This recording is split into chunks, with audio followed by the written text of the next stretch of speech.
Olá pessoal, tudo bem? Elias Jabur aqui.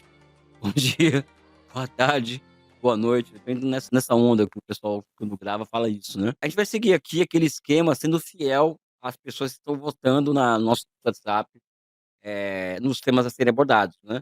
Então na semana passada, nós tratamos do 15º Plano Quinquenal, né, e eu fiz aqui a questão de falar um pouco da história dos planos quinquenais. Eu acho que é importante isso, né, para quem quiser adquirir uma cultura marxista, uma cultura socialista, como o exercício do poder sobre o socialismo acontece, né. Acho que foi interessante o programa anterior.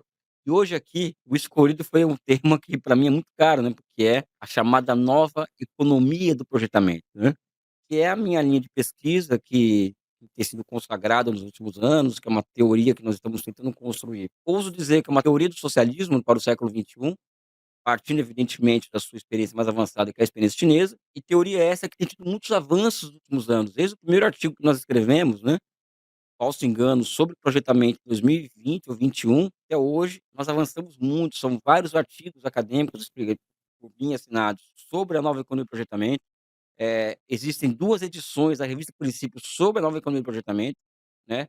Já fiz apresentações na China e artigos na China sobre a nova economia do projetamento, e também tem mais. O próximo livro nosso que nós vamos lançar sobre a China, que aliás, pessoal, a capa tá linda do livro, eu já tô avisando, dando um spoiler, a capa tá linda, vai ser lançada em breve, tá. É basicamente sobre como que essa nova economia do projetamento funciona no país, né. Porque aí como que fácil, eu fiquei na China há 2 anos, quase 2 anos, 1 ano e 7 meses, e nos finais de semana durante a semana quando tinha tempo eu pesquisava, em loco, em fábricas, empresas, viajei o país inteiro, né. Nós podemos chegar, tanto eu quanto o Holland Boy, a nova síntese sobre isso. Ou seja, é uma teoria que está se consolidando, no campo daqueles que querem compreender o que é o chamado socialismo do século XXI.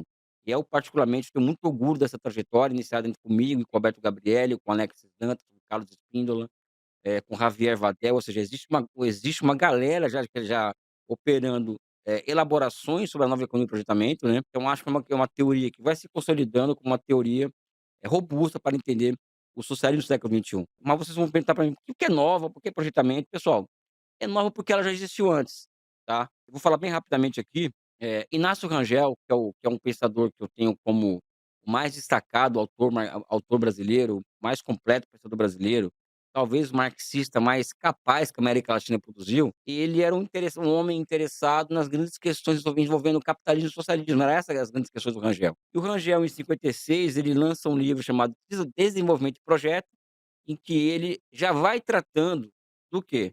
Que existe algo novo aparecendo, que é uma economia de projetos, ou seja, e que essa economia deve se constituir enquanto uma ciência, tá. Esse livro é maravilhoso, é um livro até fácil de ler, gostoso, que é chamado Desenvolvimento de Projeto. Em 59 ele lança a bomba, do meu ponto de vista, que é Elementos de Economia do Projetamento. Aos menos avisados, que é um livro de economia escrito para engenheiros, então é muita microeconomia, é um livro difícil de se ler. Eu só fui entender esse livro na minha 8ª leitura dele, inclusive, né. Ele é um livro que se nós vamos observar o objeto dele, ele tá primeiro construindo, a partir dessa publicação, um sistema empresarial fora do sistema de preços. O que significa isso, pessoal? União Soviética. Então ele claramente nesse livro ele está documentando a mais avançada economia baseada em projetos da época, que era a União Soviética, mas também a reconstrução europeia também é um marco fundamental da economia do projetamento. Por quê? Porque o projetamento em tese, pessoal, em tese, ele originalmente, ele é algo intermediário ao plano. Para nós hoje o projetamento ele é um salto qualitativo em relação ao planejamento, mas ele é uma marca característica do seguinte, ou seja, o projetamento, ele é a expressão máxima da capacidade humana de construir o seu destino ao seu bel prazer, né, respeitando evidentemente as leis da natureza, as leis da sociedade. E dos 2 lados da cortina de ferro, estava acontecendo isso. Na União Soviética, pela via da socialização dos meios de produção, que isso capacitava o Estado a fazer isso, e também na Europa Ocidental, a partir do quê? A partir da utilização da socialização de investimento e do princípio da demanda efetiva, né, como forma de domar o ciclo econômico, né. Então dos 2 lados da cortina de ferro, existiam economias baseadas em projetos, sendo que a União Soviética era a mais avançada em relação a isso. Essas economias de projetamento, né, elas têm como base um princípio muito que parece que é simples, mas não é. O Rangel parte do seguinte: para entender o projetamento, nós temos que entender, primeiro, a relação 2 categorias fundamentais, projetamento: custo e benefício. Isso é o fundamental. E a razão enquanto denominador comum dessa relação custo-benefício. Ou seja, já não é a maximização do lucro, já não é o interesse empresarial, né.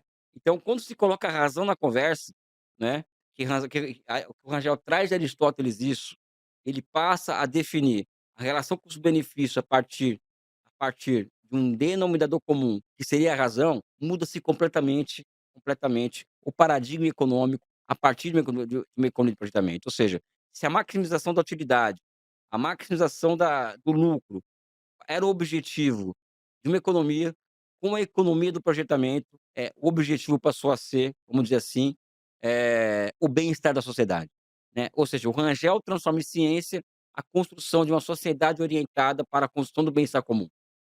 Essa é a melhor definição da economia do projetamento.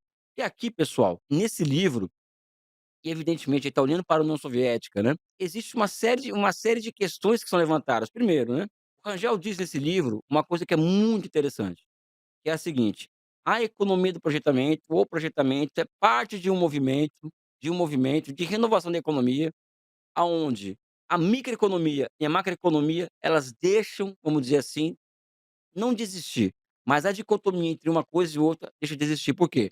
Porque a economia do empresário, ou seja, que é a microeconomia, a economia da empresa, a economia da firma, ela vai sendo lentamente se subordinando ao quê? A macroeconomia, que é o quê? A economia da sociedade, a economia do Estado, a economia do bem geral da sociedade. Ou seja, existe uma fusão entre micro e macroeconomia em uma economia de projetamento, né? E isso explica muito a capacidade dos países socialistas, e a China hoje em particular, em construir grandes projetos, né, de forma muito rápida, e mais do que isso, né, aonde as estruturas de oferta e demanda das cadeias produtivas envolvidas, elas acabam se equalizando ao longo do tempo, algo que é impossível sob o capitalismo. Isso pode parecer complicado de entender no primeiro momento, pessoal, mas isso é uma tecnicalidade do projetamento, né, e aliás nós vamos explicar muito bem isso, nesse próximo livro. Então acho que esse é o movimento. Agora, quando nós falamos em razão, pessoal, quando o Rangel fala em razão, e se quem lê esse livro, por exemplo, passa batido, no meu caso, aquilo me chamou a atenção desde o começo, tá. Razão, ela coloca uma pulga atrás da orelha. O que o Rangel está querendo dizer com isso? Você vai lendo, o Rangel é cheio de malandragem, uma hora ele tem uma linguagem neoclássica, uma hora uma linguagem marxista, uma hora, mas o Rangel era o Rangel, né, figura espetacular, né, um intelectual gigantesco, né. Ele coloca, pessoal, que essa economia onde a microeconomia ela é superada pela macroeconomia, ou seja, os interesses da empresa capitalista, da empresa privada, tem que se subordinar aos interesses da sociedade. O papel do economista de projetos ou dos profissionais envolvidos na elaboração de projetos, qual que é, pessoal? A de circunscrever o desemprego enquanto uma circunstância restrita ao capitalismo. Então, uma economia de projetamento é uma economia em que os homens e as mulheres envolvidas na elaboração e escolha de projetos, elas têm que ter uma característica, elas têm que ter uma coisa em mente, que é qual? A de que o desemprego, ela não pode ser uma característica daquela sociedade. Então, se um projeto ele for gerar desemprego estrutural, esse projeto vai ter que ser deixado de lado um tempo até que ele possa voltar para ser implementado. Caso contrário, ele será implementado, ou seja, o desemprego ele passa a ser forçosamente a se restringir uma circunstância do capitalismo. Cara, pessoal, isso é uma coisa muito impressionante, porque hoje a China, por exemplo, já entrando aqui um pouco na China, a China hoje ela tem uma massa de pessoas que trabalham com planejamento e projeta e elaboração de projetos, cara, que elas só pensam nisso. Como gerar 13 milhões de empregos urbanos por ano.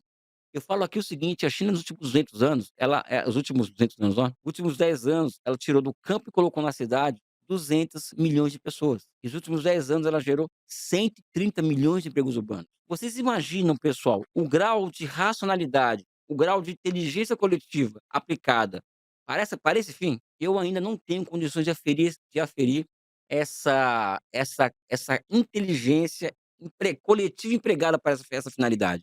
O fato é que a China se urbanizou sem os males do processo de urbanização que o capitalismo cria, favelização, etc, etc, né, enquanto que ela conseguiu gerar e tem conseguido gerar 13 milhões de empregos urbanos por ano. E para isso, pessoal, você tem que ter uma massa de pessoas que são capazes do quê? De observar o tempo inteiro e just in time, quais são os pontos de estrangulamento da economia, como fazer com que esses pontos de estrangulamento sejam desatados e, para isso, quais são as mudanças institucionais que deverão ser elaboradas com a finalidade desses pontos de estrangulamento serem desatados. Isso é algo simplesmente impressionante. Isso é a China hoje. Voltando ao projetamento, ou seja, para vocês terem uma ideia de como a coisa funciona.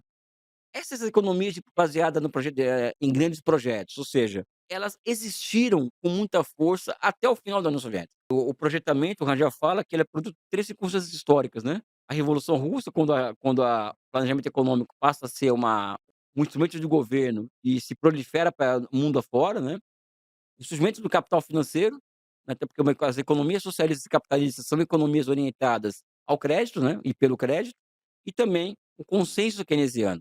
Então o projetamento ele é o fruto desses 3 momentos históricos, né.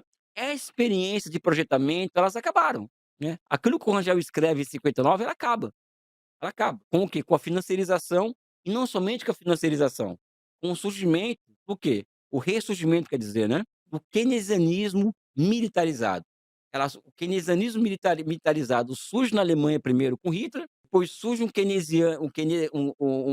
consenso keynesiano orientado à construção de sociedades baseadas em projetos e baseadas no welfare state, ou seja, estado de bem-estar social, como uma resposta à ascensão do socialismo, só que tudo isso acaba com o final da União Soviética e continua acabando, pessoal. Elas continuam acabando. Para qual finalidade? Em prol de uma economia financiarizada, né, ou seja, essa história de microeconomia, se submetendo à macroeconomia acaba, ou seja, a dinâmica de acumulação, que passa a ser dominante, passa a ser aquela baseada na finança, ou seja, a finança subordina a produção, subordina a sociedade aos seus interesses, né. E mais do que isso, as economias, principalmente a economia dos Estados Unidos, são economias cada vez mais orientadas à guerra, ou seja, então a impressão que se passa para quem leu Inácio Rangel nos anos 90, por exemplo, é de que aquela proposta dele acabou. E, aliás, o Rangel dizia que era o livro mais interessante que ele escreveu, mas o que foi menos lido. Eu acho, inclusive, que esse livro, Elementos de Economia de Projetamento, ele seria tranquilamente prêmio Nobel de Economia se fosse escrito em inglês. Aqui a gente só tem 20 minutos, não tem como a gente aprofundar muita coisa em relação à literatura sobre isso, né, mas no nosso próximo livro a gente vai tratar disso daí. Pois bem, o caso da China, pessoal, que eu passo a tratar isso, vou contar uma história muito particular. Em 2018 eu passei por problemas particulares muito grandes, né, tô aqui publicizando aqui que eu passei por problemas, de ordem profissional, de ordem pessoal, muito profundos, ou seja, eu assim, enfim, eu entrei em parafuso completo. E a forma que eu encontrei de buscar forças para superar esse momento que foi muito difícil da minha vida, talvez tenha sido o momento mais difícil da minha vida, foi de me entregar completamente à elaboração teórica. Eu passei a ter um hiperfoco completo na construção de um pensamento particular sobre a China, né, que se inicia com a ideia, que hoje já é uma ideia força, que para os chineses inclusive uma descoberta científica, de que a China, a partir de 78, é uma nova se constituiu enquanto a primeira experiência de uma nova classe de formações econômicas sociais. E aqui é eu e o meu irmão, parceiro, amigo que faleceu, Alberto Gabrielli, um gênio. Nós criamos essa ideia. Nós popularizamos essa ideia nos 45 mil exemplares de China, o socialismo do século XX e XXI que foram vendidos, né. Então ali começa uma caminhada particular em que passa a desafiar todas as escolas de pensamento, eu passo a desafiar todas as elaborações reinantes sobre a China de capitalismo de Estado, capitalismo liberal, né, aquelas que marxistas inclusive, que absorvem a ideia de fim da história. Então nós colocamos uma cunha no debate sobre a China, quando nós falamos que a China é uma nova formação econômico-social, né. Mas falar que é uma nova formação econômico-social não é suficiente, nós tínhamos que preencher a caixa vazia dessa nova formação econômico-social, dessa elaboração. Então nós fomos percebendo, tanto eu quanto o Alberto, também Alexis Dantas, Carlos Spínola, toda essa galera, né, de que existe uma dinâmica a partir de 78 que ela vai se consolidando, se tornando inclusive uma lei objetiva do processo de desenvolvimento socialista na China, que é a seguinte: do o do setor público da economia, né, se transformando cada vez mais qualitativamente, ou seja, ela vai dando saltos de qualidade. Então surgem as empresas, os conglomerados empresariais públicos em 94, surge imenso sistema financeiro público na China, orientado ao crédito, que significa que surge uma economia monetária de produção na China, com capacidade de gerir grandes pacotes fiscais, né. Então existe surge uma economia socialista moderna, né, baseada na propriedade pública dos meios de produção, na da no meio de produção e finança, ao lado dela, milhares de empresas privadas que vão se tornando cada vez mais não públicas, né. E por outro lado, além desse salto qualitativo de Estado, também surgem empresas privadas, né, que se a maior parte das empresas chinesas são privadas, né, o que não significa que elas dão o tom do desenvolvimento do país. Elas são beneficiárias dos ciclos de acumulação que surgem no setor público da economia. Também essa é uma diferença entre capitalismo e socialismo. Pois bem, pessoal, então nesse processo de reconstrução pessoal pelo qual eu passei naquele momento, eu passei a estudar muito, de forma muito detida, né, vamos dizer assim, tanto os planos quinquenais, quanto os ciclos institucionais que foram sendo inaugurados na China. Porque uma economia, ou uma formação econômico-social, ela evolui a partir de ciclos de inovações institucionais. Então, aí eu chego a essa conclusão que eu coloquei aqui, do Estado ter aumentado o seu poder, o seu alcance qualitativo, e o setor privado, do ponto de vista quantitativo. E quando vou estudar a crise financeira de 2007, 2008 e 2009, e vou observar como que a China reage àquilo, aquilo me assusta completamente. Para muita gente, a aplicação de ideias antigas, né, keynesianas, por exemplo, ou schumpeterianas, né, antigas, de forma criativa, para mim era uma outra coisa. Por quê? Existe uma intervenção em massa na China, né, do Estado na economia, a partir de um pacote fiscal de US$ 600 bilhões, né. Só que esse pacote fiscal, ele executa cerca de dezenas de programas de aceleração do crescimento, nosso PAC, de forma simultânea, o que significou na minha cabeça, ao analisar aquilo, que as relações de ser humano e natureza atingiram um patamar superior na China. E que, portanto, quando isso acontece, pessoal, porque as teorias elas surgem de que forma? As teorias elas surgem a partir do quê? A partir da mudança da realidade. Quando muda a realidade, novas teorias, categorias e conceitos devem aparecer para dar conta da totalidade. As teorias antigas, elas podem entregar o máximo, no máximo, o particular, mas não mais o universal. Então, na minha cabeça, a China se transformou em um desafio teórico gigantesco a partir do quê? Dessa mudança de qualidade que se expressa numa elevação da capacidade humana de intervir na realidade. Porque entre um modo de produção e outro, que acontece exatamente isso, ou seja, acontece o quê? Uma elevação da capacidade humana de intervir na realidade. E o que acontece na China nos últimos 20 anos é exatamente isso, uma elevação da capacidade humana de operar sobre a realidade. Então a gente fica perdido, porque, ó, as teorias ortodoxas, heterodoxas não explicam mais a China, ok, tal, mas ninguém quer me dar ouvido para isso, quem sou na fila do pão, né. E o mestre Márcio Henrique Monteiro de Castro, pessoal, que foi estagiário do Rangel, e é um dos maiores economistas brasileiros vivos até hoje, né, ele já vinha falando há muito tempo para mim: "Elias, leia Elementos de Economia de Projetamento, ali você vai dar vazão a muitos dos seus dramas". Eu lia, só que eu não entendia, né. Quando eu passei a entender, né, eu cheguei à conclusão, juntamente conversando com meus companheiros de pesquisa, de que olha, talvez na China esteja emergindo uma nova economia de projetamento. Nova porque tem outras características, né.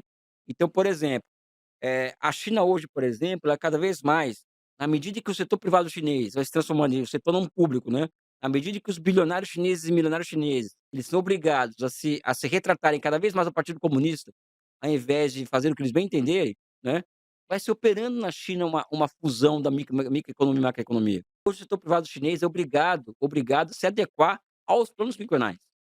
Né, isso é o que lá atrás o Rogério escreveu. Nem sempre o que é bom para o empresário é bom para a sociedade. Portanto, uma economia de projetamento deve ser uma economia orientada ao aumento da utilidade per capita, né, ou seja, aumento do bem-estar per capita. E para isso, o setor empresarial privado vai ter que se adaptar a uma nova realidade. Quando a gente observa, por exemplo, que a China, ela ela intervém na realidade dessa forma a partir de 2007, 2008, 2009 e até hoje, né, cada dia é uma novidade na China. Cada dia uma grande novidade. E que nós descobrimos a partir de do que nos 11º plano quinquenal surge um Sistema Nacional de Inovação Tecnológica, com um ecossistema, e dentro desse ecossistema surgem inovações tecnológicas disruptivas, e mais do que isso, é porque o 5G, o Big Data, a inteligência artificial, o computador quântico, ou seja, o Estado apreende essas inovações tecnológicas disruptivas e não aplicam elas para fins tão e somente de elevação da produtividade. O Estado se apropria dessas inovações para fins do quê? De elevação da capacidade de planificação do país. Então, uma outra particularidade que surge nos últimos 50 anos na China, há 40 anos, 45 anos, o quê? Um aumento, da capacidade do quê? De previsão da economia. E não somente isso, vão surgindo na China novas e superiores formas de planificação econômica. Pessoal, quando eu olho para o Rangel e vou ler aquele negócio, que ele fala a relação custo-benefício e falo da razão como denominador comum, ali eu encontro uma chave teórica para ser desenvolvida muito grande. Porque o que acontece no fundo? Existe um Estado, existe um Partido Comunista que orienta esse Estado, que controla esse Estado. A partir do quê? A partir das demandas da sociedade, das demandas da base do Partido Comunista, que pressionam parte do Estado para fins de mudança qualitativa. E quando eu observo, pessoal, que existe uma utilização na mais larga escala de inovações tecnológicas disruptivas para fins de geração de 13 milhões de empregos urbanos por ano, para o ordenamento territorial, com a finalidade de colocar 200 milhões de pessoas, tirando do campo e colocando na cidade em 10 anos. Quando existe o surgimento de cada vez de complexos urbanos, né, Shenzhen, Xangai, Pequim, altamente inteligentes, já chamadas smart cities. A que conclusão que eu chego, pessoal? Chego à conclusão de que renasce na China uma nova economia de projetamento. Essa economia de projetamento, ela tem como o quê? Ela tem uma característica que entrega o quê? Uma caracterização do socialismo para o nosso tempo. Porque eu não fico numa zona de conforto em que, olha, o socialismo ele é a abolição da propriedade privada, como isso não é possível hoje, e nunca aconteceu até agora, eu vou ficar esperando isso aqui, fazer um discurso de agitação aqui, vou, sabe? Não, nós temos que estar buscando o tempo inteiro como que o conceito se manifesta no movimento real. E o socialismo na China, enquanto poder político, se manifesta de qual forma? A partir da transformação da razão, a razão aristotélica rangeliana em instrumentos de governo. E na China, o que nós trazemos de novidade é o seguinte: primeiro, que esse projetamento é caracterizado por algumas irregularidades, né. Eu acho que essa questão, por exemplo, né, que afeta as economias ocidentais, ainda mais em época de financiarização, que é a incerteza, ou seja, a incerteza keynesiana. Pessoal, a China está em vias de superar essa certeza. Por quê? Porque ela tem uma base pública na produção, na finança, que permite o maior grau de previsibilidade e o maior grau do quê? De utilização de mecanismos institucionais para fins de enfrentar o ciclo econômico. Então, a superação da certeza keynesiana é uma característica dessa sociedade. E mais do que isso, pessoal, mais do que isso, existe algo chamado destruição criativa schumpeteriana, que é a troca do velho pelo novo em termos tecnológicos, e como que a sociedade lida com isso daí. A China consegue planejar essa destruição criativa. A partir do quê? O exemplo que eu estou dando aqui desse processo de urbanização ordenada no país. E não somente isso, né, esse processo de destruição criativa schumpeteriana, ele combina esse ordenamento populacional barra territorial com avanços tecnológicos impressionantes. Então isso também deve ser parte de quando nós falamos em planificação da destruição criativa schumpeteriana, né. Então também isso também é uma outra fase do projetamento. E mais do que isso, pessoal, o projetamento da China, ela marca uma outra etapa do desenvolvimento da humanidade, aonde a dicotomia entre micro e macroeconomia vai sendo superada, o que aqui demanda luta de classe, inclusive existe luta de classe na China, mas não somente isso, planejamento e mercado se fundem, né. Por quê? Porque o projetamento, na medida em que ele pauta cadeias produtivas diversas de forma simultânea, o que é o impossível no capitalismo, ele ele restringe absurdamente a ação da lei do valor. E isso também é uma característica da China. Pessoal, por que eu tô falando tudo isso também, né? Porque se você por que a China consegue crescer, inovar, não para de crescer, não para de assustar? Porque ela construiu mecanismos como esse, mecanismos de projetamento. ela conseguiu construir uma sociedade de projetamento e um governo baseado na ciência.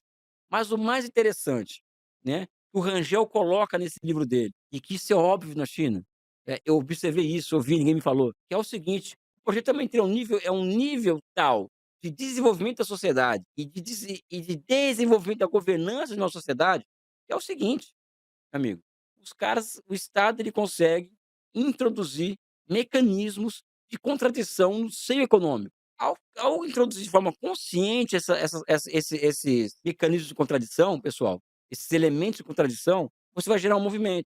Ou seja, a sociedade vai ter que correr atrás para solucionar aquela contradição.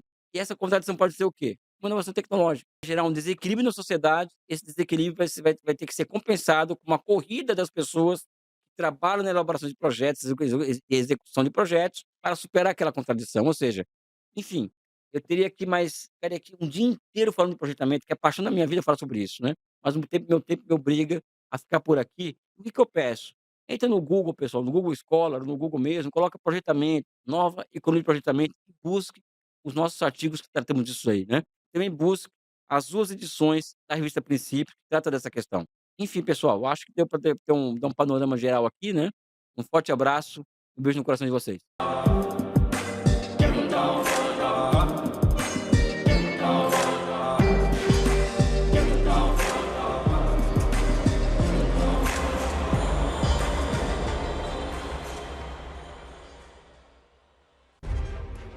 Olá, olá, olê, olê, olê, olá.